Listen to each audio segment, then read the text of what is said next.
nous avons décidé de nous orienter vers un format beaucoup plus accessible que nous avons appelé l'essentiel de la RSE parce que nous voulions que soit approprié par l'entièreté du groupe, l'entièreté des collaborateurs, des métiers et des marques du groupe, nos objectifs à 2020. Que tout le monde porte ces mêmes objectifs qui sont assez peu nombreux en nombre, qui sont très concrets, mais qu'ils soient appropriés. Et pour ça, nous avions besoin d'un outil simple, très visuel, très impressif, je dirais, pour que tout le monde se sente partie prenante, embarqué et actif dans ses objectifs. L'intérêt d'un format comme l'essentiel de la RSE du groupe Yves Rocher, c'est qu'il est portable. C'est-à-dire que ce soit sous les formats papier, que ce soit sous les formats digitaux, que ce soit sous les formats de tweets ou de réseaux sociaux internes au groupe, nous avons pu disposer d'images, de textes, de témoignages et de documents même papier extrêmement légers, extrêmement portables, qu'on peut donc se transmettre et qu'on peut donc donner à des partenaires avec qui on est en relation. Et donc, ce côté portable, efficace, simple, instantanément lisible et compréhensible était essentiel. Un rapport RSE est parfois un peu plus structuré, un peu plus long à comprendre, il faut rentrer dedans. Là, il n'y a pas besoin de rentrer dedans, il y a des images qui parlent d'elles-mêmes, il y a des synthèses qui parlent d'elles-mêmes.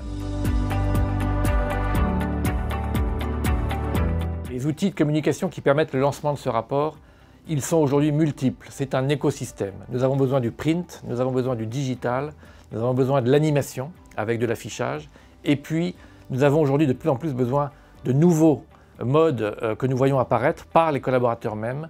Le chemin se fait en marchant, avec par exemple des mini-vidéos qui permettent durant l'année d'animer, de renforcer la référence, de renforcer la démonstration de la possibilité de changer le développement durable du groupe et le business lié au développement durable.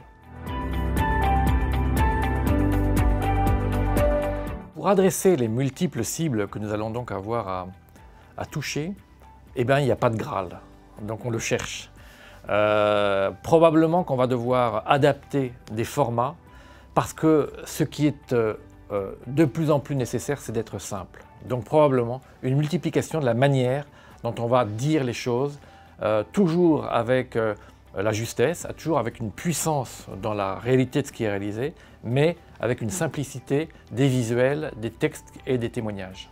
L'avenir, c'est vraiment d'être capable d'être dans l'interactivité avec les différents publics.